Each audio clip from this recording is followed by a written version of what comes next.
I stand in my new kitchen, watching raindrops race down the window. 7 years ago, I started putting money in a special jar. Every week, I added coins and dollar bills. No fancy dinners. No new clothes. Just me and my dream. Today was supposed to be the best day ever. I sent pretty cards to everyone I love 1 month ago. Come celebrate my new home, they said. The cookies are getting cold on my counter. The balloons look sad and droopy. My phone buzzes like an angry bee. I pick it up with shaky hands. There on the screen are pictures that make my heart hurt. My whole family is at my brother Tommy's apartment. Mom is holding a cake that says, "Congratulations, Tommy." Dad is giving Tommy a big hug. Grandma is clapping her hands. Everyone is there. Everyone except me. The words under the photo say, "So proud of our boy's first home purchase." But Tommy rents his apartment. He didn't buy anything. I drop my phone on the table. It makes a loud noise that echoes in my empty house. Hot tears start falling down my cheeks. I worked so hard for this day. I painted every wall myself. I fixed the broken steps. I planted flowers in the yard. This morning, I woke up before the sun came up because I was too excited to sleep. I made sandwiches and cut up fruit. I bought the expensive juice that Dad likes. Now, everything sits here getting old while my family parties somewhere else. Last night, I couldn't sleep because I was so happy. I kept thinking about showing Mom my new bedroom. I wanted Dad to see the garage where I keep my tools. I dreamed about Grandma sitting in my rocking chair, telling stories like she used to. I made a list of everything I wanted to show everyone. The special doorbell that plays music. The big bathtub that fits 2 people. The closet I built with my own hands. I even practiced what I would say when everyone walked in. My neighbor Mrs. Chin knocks on my door. She brings homemade soup and asks why I look sad. I tell her about my party that nobody came to. She gives me the biggest hug and says I should be proud of myself. My friend Jake shows up with pizza. He says he's sorry he forgot about my party, but he's here now. 3 more friends come over when they see Jake's car. We eat pizza on my new dining table, but it still hurts that my real family isn't here. At 5 o'clock, I call Mom. The phone rings and rings. Finally, she answers. There's loud music and laughing in the background. "Hi, sweetie," she says, but she sounds far away. "Why aren't you at my housewarming party?" I ask. There's a long, quiet pause. "Oh, honey, didn't you know? Tommy is having his apartment party today. We're all here celebrating his big achievement. Can you come over later?" My stomach feels like it has rocks in it. I sent my invitations 4 weeks ago. "Tommy doesn't own his apartment, Mom. He rents it," I say quietly. Another long pause. "Well, that's not what he told us. He said he bought it last week. We're so proud of him for finally doing something with his life." My hands start shaking. I've never talked back to Mom before, but today feels different. I actually bought my house. With my own money. That I saved for 7 years. Mom's voice gets sharp. "Don't be jealous of your brother, honey. Today is his special day." I hang up the phone and sit on my kitchen floor. Jake sits down next to me. "Your family doesn't deserve you," he says. Mrs. Chin makes tea and sits with us. "Real family shows up," she tells me. "Blood doesn't make family. Love makes family." My phone buzzes again. More pictures from Tommy's fake celebration. Mom posted a video of everyone singing to Tommy. The cake has his name on it in big blue letters. Nobody mentions me or my real house or my 7 years of saving. After my friends leave, I walk through my empty house. Every room tells a story of hard work. The bedroom where I painted flowers on the wall. The kitchen where I installed new lights. The living room where I sanded the old wooden floors until they shine. I spent every weekend for 2 years fixing this place. While Tommy was out partying, I was here with my toolbox and paintbrush. While he asked Mom and Dad for money, I was saving every penny I could find. The doorbell plays its happy song. I open the door, and there's Mom standing on my porch. She's wearing her fancy dress from the party. Her lipstick is smudged, and she smells like cake. "Can I come in?" she asks, but she's already pushing past me. She looks around my living room with a wrinkled nose. It's smaller than I thought it would be, she says. And that paint color is interesting. Every word feels like a tiny knife poking my heart. Why are you here, Mom? I ask. She sits on my new couch without being invited. Look, sweetie, you can't be mad about today. Tommy needed our support. He's been struggling lately, and when he told us about his apartment celebration, we thought it would be good for him. I stare at her. But I sent invitations a month ago. You knew about my party first. She waves her hand like she's shooing away a fly. These things happen. You'll understand when you're older. Something inside me breaks, but not in a bad way. It breaks like a door opening to let in fresh air. I'm 32 years old, Mom. I bought this house with my own money. I saved for 7 years while Tommy spent every dollar he earned. I invited you to celebrate with me, and you chose to go to his fake party instead. Mom's eyes get big. I've never talked to her like this before. Don't you dare speak about your brother that way, she says, standing up. He didn't buy anything, Mom. He rents a one-bedroom apartment, and you know it. You helped him fill out the rental application. Her face turns red. That's not the point. The point is that he's trying. He's making an effort. I laugh, but it doesn't sound happy. What about my effort? What about 7 years of eating peanut butter sandwiches so I could save money? What about working overtime every week? What about fixing this whole house by myself? Mom looks around like she's seeing my house for the first time. You don't understand, Mom says, sitting back down. Tommy is sensitive. He needs encouragement. You've always been strong and independent. You don't need us the same way. Her words hit me like cold water. Everyone needs their family, Mom. Everyone wants their parents to be proud of them, even the strong ones. I walk to my front door and open it wide. I think you should leave now. Mom's mouth opens and closes like a fish. She's not used to me standing up for myself. You can't kick your own mother out, she says, but her voice is shaky. This is my house, Mom. I bought it. I get to decide who stays and who goes. She picks up her purse and walks to the door. Your father will hear about this, she says, trying to sound scary. Good, I reply. Tell him his daughter bought a house and invited him to celebrate, but he chose not to come. The door closes with a soft click. I lean against it and take a deep breath. The next morning, I wake up in my own bed in my own house. Sunlight streams through the windows. I washed myself. I make coffee in my kitchen and sit at my table. My phone has 10 missed calls from different family members. Aunt Marie left a voicemail saying I should apologize. Uncle Bob sent a text about family loyalty. Grandma called to say she's disappointed in me. But for the first time in my whole life, I don't feel guilty about making my family angry. Dad shows up at noon with flowers from the grocery store. Can we talk? He asks. His voice is gentler than Mom's was. I let him in and make him coffee. He sits at my kitchen table and looks around.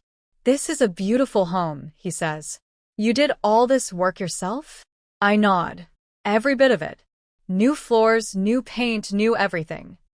He's quiet for a long time. I'm sorry we missed your party, he finally says. We made a mistake. Why didn't you come, Dad? You got my invitation. You said you were excited to see my house. He rubs his forehead like he has a headache. Your mother said we should support Tommy, since he's been having a hard time.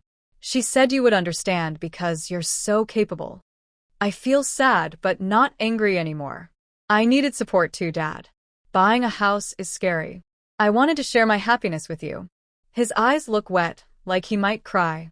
We've always expected you to be okay on your own, Dad says. Maybe that wasn't fair. He looks around my kitchen again. You've built something really special here. I should have been here to celebrate with you. I pour more coffee and sit across from him. It's not too late, I say. You're here now. We talk for an hour about my house and my job and my dreams. It's the longest conversation we've had in years. When he leaves, he hugs me tight. That evening, Tommy shows up at my door. His hair is messy and he looks tired. Can I come in? He asks. I step aside and let him walk into my living room. He looks around and whistles. Wow, sis. This place is amazing. Did you really do all this work yourself? I nod. He sits on my couch and puts his head in his hands. I messed up yesterday. I knew about your party. I scheduled mine on purpose because I was jealous. Why were you jealous? I ask, sitting next to him. Tommy looks up at me with sad eyes. Because you actually did it. You saved money and bought a real house. I've been pretending to have my life together, but I'm still asking Mom and Dad for rent money every month. He looks around my living room again. I told everyone I bought my apartment because I wanted them to think I was successful like you. My heart feels heavy. I never knew Tommy felt this way. I'm sorry I ruined your party, Tommy says. I was being selfish and stupid. I reach over and hug my brother. We both made mistakes, I say. But we can fix this. Tommy wipes his eyes with his sleeve. How? I think for a minute. Start by telling the truth. Stop pretending you bought your apartment. Stop asking Mom and Dad for money. Figure out what you really want to do with your life. He nods slowly. Will you help me? Of course, I say. That's what sisters are for. The next weekend, I throw another housewarming party. This time, I invite only the people who showed up for me when it mattered. Jake brings his guitar and plays music in my backyard. Mrs. Chin teaches everyone how to make her famous dumplings. My coworkers come with flowers and wine. My neighbor, Mr. Peterson, brings his wife and 3 kids. We fill my house with laughter and joy. This feels like what a real celebration should be like. Tommy comes to my second party. He brings cookies he made himself and tells everyone the truth about his apartment. I rent it, he says with a smile. But I'm saving money to buy my own place someday, just like my sister did. Dad and Grandma come too. Mom stays home because she says she's too embarrassed to face everyone. Dad helps me grill hamburgers in my backyard. Grandma sits in my rocking chair and tells stories about when she bought her first house 60 years ago.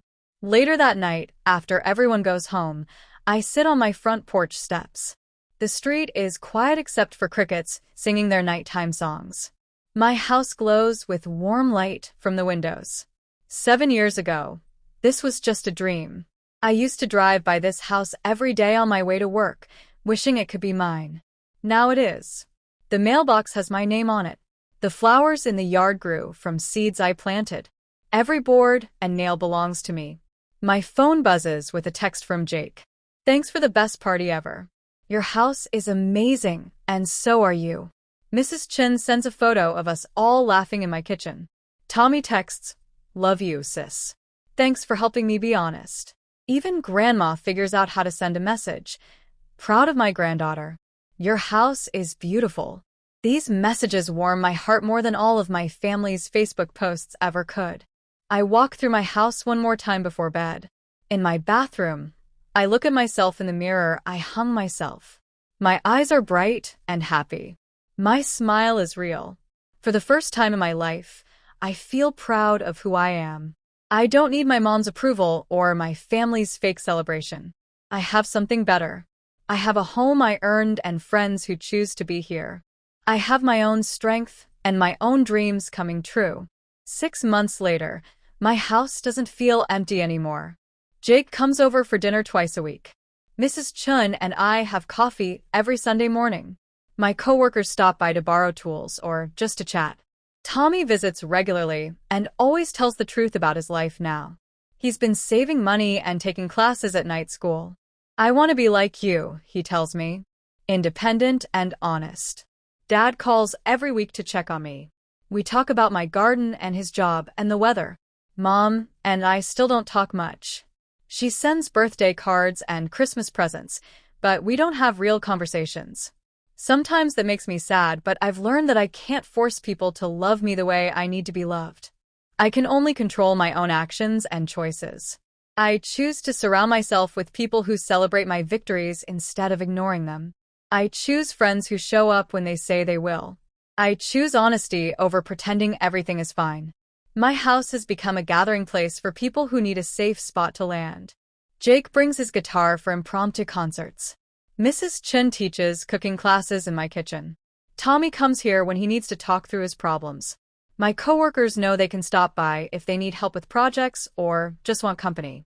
I never expected my house to become a place where people feel welcome and valued, but somehow it did. One rainy Tuesday evening, my doorbell rings. I open it to find a young woman I don't know. She looks nervous and wet from the rain. "Are you the person who bought this house and fixed it up yourself?" she asks. I nod. "I'm sorry to bother you, but I drive by every day on my way to work. I've been saving money to buy my own place, and seeing what you did here gives me hope. Could you maybe give me some advice?" I invite her in and make hot chocolate. Her name is Sarah, and she's been saving for 3 years. "Everyone says I'm crazy to try to buy a house by myself," she tells me. "My parents think I should just keep renting forever. My friends say I'm wasting my money." I smile because her story sounds familiar. "What matters is what you think," I tell her. "If you want to own a home, then save for it and make it happen. Don't let other people's fears become your fears." Sarah and I talk for 2 hours about down payments and inspections and mortgages. I show her all the work I did myself and give her the names of good contractors. When she leaves, she hugs me tight. "Thank you for showing me it's possible," she says. 6 months later, she texts me a picture of her own house keys. "I did it," she writes. "Thank you for believing in me when nobody else would." Her success makes me happier than any family approval ever could. On the first anniversary of my housewarming disaster, I decide to throw the biggest party yet. I invite everyone who has become important to me this year. Jake, Mrs. Chun, my coworkers, Tommy, Dad, Grandma, Sarah, Mr. Peterson's family, and 10 other friends I've made. I hang lights in my backyard and set up tables for a barbecue. This time, when I send invitations, I know exactly who will show up and who will make excuses. The party is magical. Tommy brings his new girlfriend and talks proudly about the money he saved. Dad grills chicken and tells everyone how proud he is of my house. Grandma teaches Sarah how to plant tomatoes. Jake plays music while kids run around my yard catching fireflies. Mrs. Chin takes pictures of everyone laughing together. This feels like the family celebration I always dreamed of, just with different people than I expected. As the evening winds down, I stand on my back porch watching my chosen family clean up and say their goodbyes. These people didn't have to love me. They chose to. They showed up when I needed them most. They celebrated my victories without jealousy or competition. They proved that family isn't about blood or obligation. It's about showing up, telling the truth, and choosing each other day after day. Tommy helps me carry dishes into the kitchen. "This was the best party ever," he says. "Everyone here really cares about you." I rinse plates while he dries them. "They care about you too," I tell him. "That's how real family works. There's enough love for everyone." He smiles. "I used to think love was like money. If you gave some to one person, you had less for others. But watching you this year taught me love multiplies when you share it." After everyone leaves, I sit in my rocking chair on the front porch. The house is quiet again, but it's a good quiet this time. A peaceful quiet filled with happy memories instead of hurt feelings. My mailbox still has my name on it. My flowers still bloom in the yard I planted. But now the house holds something more valuable than my 7 years of savings. It holds the love of people who choose to be here. My phone buzzes with thank you messages from tonight's guests. Pictures of all of us laughing together. Plans for next week's dinner. Invitations to other celebrations. This is what I was really saving for during those 7 years. Not just walls and a roof, but a place where real love can grow. A place where people feel welcome and valued. A place where truth matters more than pretending. A place where showing up counts more than showing off. I walk through my house one last time before bed. In every room, I can hear echoes of tonight's laughter. My kitchen holds the memory of everyone cooking together. My living room remembers the stories we shared. My backyard still glows with the warmth of real friendship. 7 years ago, I started saving money for a house. I ended up buying so much more. I bought freedom. I bought honesty. I bought the right to choose who belongs in my life. Some people might feel sorry for me because my mom still doesn't visit. Because my extended family thinks I'm too sensitive. Because I had to learn the hard way that blood doesn't automatically mean love. But I don't feel sorry for myself anymore. I feel grateful. Grateful for the friends who showed up. Grateful for the courage to tell the truth. Grateful for a brother who learned to be honest. Grateful for a father who finally sees me clearly. The house is dark now except for the porch light I always leave on. It's a signal to anyone who needs a safe place to land that they're welcome here. Mrs. Chin says it reminds her of her grandmother's house where everyone was welcome. Jake says it makes the whole neighborhood feel friendlier. Tommy says it represents hope. To me, it represents the truth I finally learned. Home isn't a place where you have to earn love. Home is where love is freely given. As I lock my front door, I think about that scared girl who started saving money 7 years ago. She dreamed of a house where her family would finally be proud of her. She got something better. She got a home where she can be proud of herself, where truth is welcome, where showing up matters, where love multiplies instead of divides, where the porch light always shines for anyone who needs to belong somewhere. In my bedroom, I look out the window at my neighborhood. Other porch lights shine from other houses. Other families gathering for dinner. Other dreams being built one day at a time. My house isn't the biggest or the fanciest, but it's mine. Every board, every nail, every flower in the yard represents hope and hard work and the courage to choose love over obligation. 7 years of saving bought me more than a house. It bought me a life where I get to decide who belongs. Tomorrow, Sarah is bringing another young woman who wants to buy her first house. Next week, Tommy starts his new job at the bank where he's been taking evening classes. Dad and I are planning a camping trip like we used to take when I was little. Mrs. Chun is teaching me how to make her grandmother's soup recipe. Jake is writing a song about finding home in unexpected places. Life is full of plans and dreams and people who choose to share them with me. I turn off my bedroom light and listen to my house settling around me. The floorboards I refinished creak softly. The walls I painted hold steady and strong. The foundation I repaired keeps everything safe and solid. This house taught me that some things can't be bought or inherited. They have to be built. Trust has to be built. Respect has to be built. Real love has to be built one honest conversation at a time. My last thought before falling asleep is about that empty dining table from a year ago. 24 place settings waiting for people who never came. Tonight, 8 plates held food shared with joy. 8 chairs held friends who chose to be here.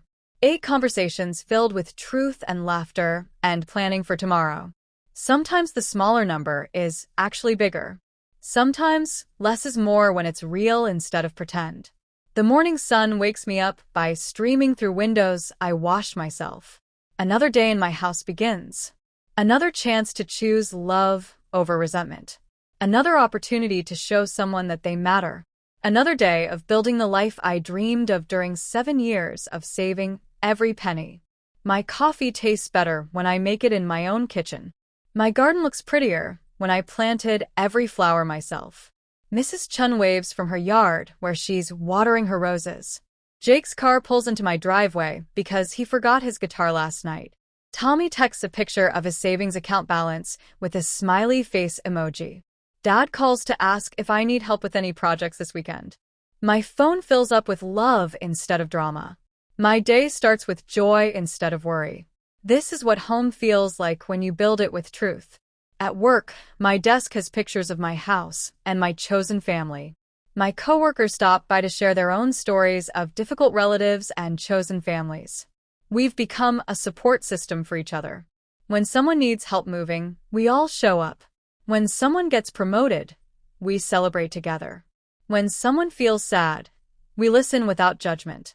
We've learned that family can be found anywhere people choose to care about each other. During lunch, I drive past my old apartment where I lived while saving money for my house. It looks small and dark compared to my sunny home with its flower garden and welcoming porch light. I remember eating peanut butter sandwiches at that tiny kitchen table, dreaming of the day I could invite people over for real meals. Dreams don't always come true the way we imagine them, but sometimes they come true in better ways than we planned. After work, I stop at the grocery store to buy ingredients for tonight's dinner. Tommy is coming over to practice job interviews. Sarah is bringing her new houseplans to show me. Jake is trying out new songs for Saturday's backyard concert. My grocery cart fills up with enough food for everyone. My heart fills up with excitement about the evening ahead. This is what I was really saving for during those 7 lean years. At home, I change into comfortable clothes and start cooking. The kitchen smells like garlic and herbs and possibility. My dining table gets set with mismatched plates that somehow look perfect together. The flowers from my garden make the centerpiece. The windows are open so evening air can flow through my house. Everything is ready for another night of real family dinner with people who choose to be here. Tommy arrives first with a folder of job applications and a nervous smile. Sarah comes next with houseplans spread across my coffee table. Jake brings his guitar and 3 new songs. Mrs. Chen appears with leftover soup because she always makes too much for one person. We gather around my table like we've done this 1,000 times before. The conversation flows easily from job interviews to house hunting to music to neighborhood gossip. During dessert, Tommy announces he got the job at the bank. Sarah shows us the house she wants to buy. Jake plays a song about finding family in unexpected places. Mrs. Chen tells us about her late husband's dreams of owning a restaurant. I look around the table at these faces lit up with joy and hope and mutual support. This is better than any family celebration I ever imagined. This is real love in action. After everyone goes home, I do the dishes while thinking about how much my life has changed. A year ago, I thought I needed my mom's approval and my family's recognition to be happy. Now I know that happiness comes from within and grows when it's shared with people who appreciate it. I don't need anyone's permission to be proud of my accomplishments. I don't need anyone's validation to know my worth. The phone rings while I'm drying the last plate. It's Grandma calling to tell me she saw my house featured in the neighborhood newsletter. They wrote about your beautiful garden and how you welcome everyone, she says. Her voice sounds proud and sad at the same time. I wish I had understood sooner what a special person you are. Sometimes the recognition we wanted comes after we no longer need it, but it still feels good to hear. It's not too late, Grandma, I tell her. You're always welcome here. She promises to visit next week and asks if she can bring her famous apple pie.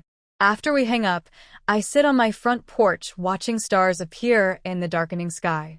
The porch light glows steadily, keeping its promise to anyone who needs a place to belong. My house stands solid and strong around me, filled with love and laughter and truth. A young couple walks by with their dog, looking at houses in the neighborhood. They stop to admire my garden and ask about the area. I tell them about Mrs. Chen's amazing cooking and Mr. Peterson's helpful nature, and the way everyone looks out for each other. This sounds like a wonderful place to live, the woman says. It is, I reply, because we choose to make it that way. Community, like family, is something you build, not something you inherit. Inside, I walk through each room of my house, turning off lights and checking locks. In my bedroom, I look at the photo on my nightstand. It's from last week's barbecue, showing all of us laughing around the picnic table. Tommy has his arm around Sarah, who's holding houseplans. Jake is tuning his guitar while Mrs. Chen serves her famous dumplings. Dad is flipping burgers at the grill. Everyone looks genuinely happy to be there, happy to be part of something real. Before I go to sleep, I think about the letter I want to write to my younger self. The one who is saving every penny and dreaming of family approval. Dear past me, I would write, you're going to save for something even better than you imagined. You're going to buy not just a house, but the freedom to choose your own family. You're going to learn that love isn't something you earn through achievements. Love is something you build through honesty and kindness and showing up. The house settles into nighttime quiet around me. Tomorrow will bring new adventures, new chances to help someone, new opportunities to build love instead of waiting for it to be given to me. My 7 years of saving bought me independence, but the real treasure is what I've learned about family and home and belonging. Real family doesn't make you beg for love. Real family doesn't make you choose between truth and acceptance. I close my eyes and listen to the sounds of home. The heater clicking on to keep me warm. The old house creaking as it protects me through another night. The wind chimes Mrs. Chen gave me singing softly on the back porch. These sounds mean safety and peace, and the kind of belonging that can't be taken away because it's built on truth instead of pretending. This is what home sounds like when it's real. In my dreams, I'm planting a garden that grows bigger every year. Each flower represents someone who has chosen to be part of my life. Tommy's sunflowers stand tall and honest. Jake's music flowers bloom in bright colors. Mrs. Chen's wisdom flowers provide shade for everyone. Sarah's hope flowers spread seeds for new growth. Dad's reconciliation flowers bloom late but beautifully. The garden is proof that love multiplies when it's freely shared. Morning comes with sunshine and bird songs and the smell of Mrs. Chen making breakfast next door.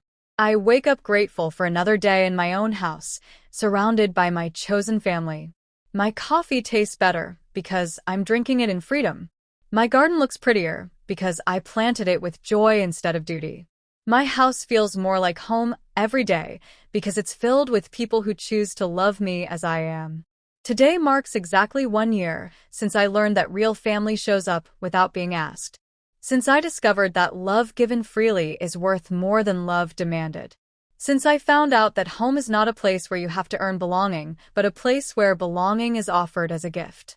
My house has become more than shelter. It has become a symbol of hope for everyone who needs to know they can choose their own family. The doorbell rings with its happy melody. Sarah stands on my porch with moving boxes and a huge smile. "I got the keys," she shouts. "I'm officially a homeowner." We hug and dance on my porch while neighbors wave and cheer. Her success feels like my success because real family celebrates each other's victories without jealousy. This is how love should work. This is how family should feel. Later tonight, we'll have a celebration dinner for Sarah's house purchase. Tommy will bring his girlfriend, who saved up enough money for her own car. Jake will play the song he wrote about second chances. Mrs. Chen will make her grandmother's prosperity dumplings. Dad will tell stories about his first house purchase. We'll fill my dining room with laughter and dreams and people who choose to show up for each other's important moments. As I prepare for tonight's celebration, I think about the empty chairs from a year ago. 24 settings for people who didn't come. Tonight, 8 chairs for people who wouldn't miss it. The math is simple. 8 people who choose to be here are worth more than 24 who make excuses. Quality over quantity. Love over obligation. Truth over pretending. The table looks perfect with Sarah's favorite flowers as the centerpiece. My house smells like home-cooked food and possibility. The porch light glows its welcome to anyone walking by. In a few hours, my dining room will fill with laughter and celebration and people who understand what real family means. People who show up not because they have to, but because they want to. People who celebrate each other's victories instead of competing with them. My phone buzzes with excited messages from tonight's guests. Tommy sends a picture of the cake he's bringing. Jake shares lyrics from his new song about finding home. Mrs. Chen asks if she can bring her nephew, who just moved to town and needs new friends. Dad texts that he's proud of how I've built this community around my house. These messages fill my heart more than my family's social media posts ever did. As evening approaches, I stand in my backyard looking at the garden that has grown beyond my wildest dreams. Tomatoes climbing their stakes. Sunflowers reaching toward the sky. Roses blooming along the fence. Everything flourishing because it was planted with love and tended with care. Just like the relationships I've built this year. Just like the family I've chosen. Just like the home I've created with my own hands and heart. The doorbell starts ringing as my chosen family arrives for our celebration. Each person brings something special. Food, music, laughter, stories, hope for the future. My house fills up with warmth and joy, and the kind of love that multiplies when it's shared freely. This is what I was really saving for during those 7 years. Not just walls and a roof, but a place where real love can grow and flourish and welcome everyone who needs to belong. Around my dining table, 8 faces glow with genuine happiness.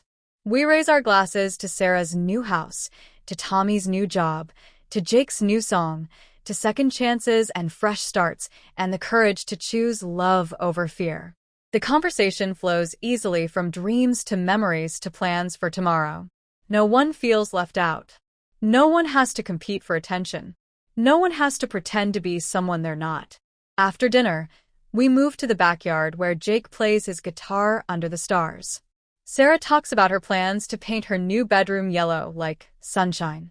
Tommy shares his goal of saving enough money to help other young people buy their first homes. Mrs. Chin tells us about teaching her nephew to make dumplings. Dad talks about finally understanding what home really means. We dream together under my porch light that promises everyone a place to belong. As the evening winds down, I look around at these faces lit by starlight and friendship. A year ago, I thought I needed my mom's approval to be happy. I thought I needed my family's recognition to feel worthy. Now I know that happiness comes from choosing people who choose you back. Worth comes from being true to yourself.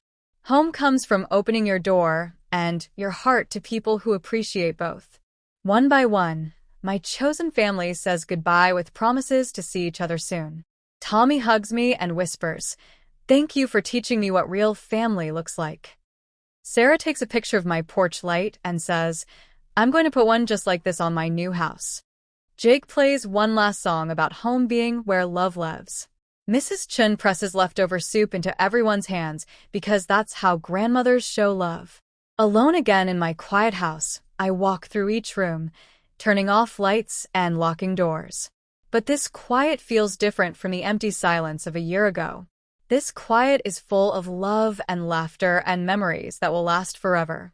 My house holds more than furniture and belongings now. It holds the proof that family is something you build, not something you inherit.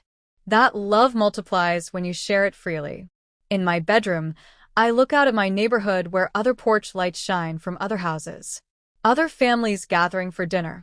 Other dreams being built one day at a time.